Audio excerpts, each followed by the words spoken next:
ભાજપના આદિવાસી નેતાઓ એવું કહેતા હતા કે હવે ચૈતર વસાવા ક્યારેય બહાર નહીં નીકળી શકે, ચૈતર વસાવાનું રાજકીય જીવન ખતમ થઈ ગયું, હવે ચૈતર વસાવા ક્યારેય ઉભો નહીં થઈ શકે, લોકોનું કામ નહીં કરી શકે, ત્યારે ચૈતરભાઈ ફરીવાર આપણી વચ્ચે ઉપસ્થિત થઈ ગયા છે। અને આ ભાજપના નેતાઓને હું કહેવા માંગીશ કે ક્યાં સોચે થે નહીં લौटेंगे, अरे क्या सोचे थे नहीं लौटेंगे, अरे गलत जब तक तोड़ेंगे नहीं तब तक छोड़ेंगे नहीं।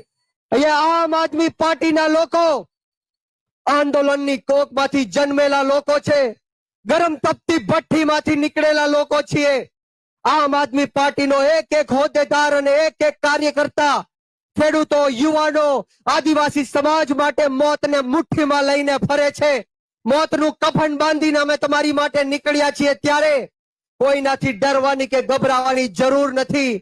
આમ આદમી પાર્ટી આવનારા દિવસોમાં સત્તા પરિવર્તન કરવા માટે જઈ રહી છે, ત્યારે હું યુવાનોને ખાસ કહેવા માંગીશ કે યુવાનો, તમે શહીદ આઝમ સરદાર ભગતસિંહને માનવા વાળા લોકો છો, શહીદ સુખદેવ અને રાજગુરુને માનવા વાળા લોકો છો, અશફાકુલ્લા ખાન, ઠાકુર રોશન સિંહ, રાજેન્દ્ર લહેડી, 18 વર્ષના શહીદ ખુદીરામ બોઝને માનવા વાળા લોકો છો।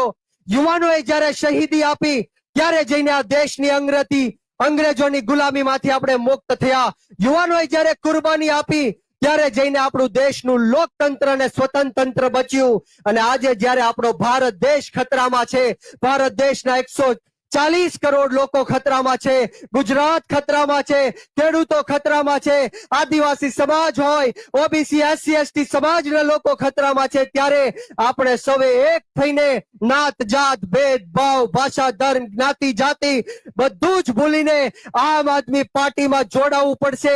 આ એકમાત્ર એવી પાર્ટી છે જે યુવાનોને તક આપે છે।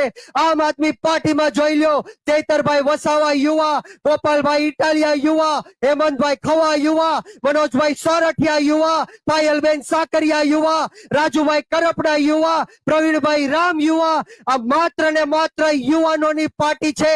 અને આ દેશની અંદર જો સત્તા પરિવર્તન કરવું હશે તો યુવાનોએ આગળ આવવું પડશે।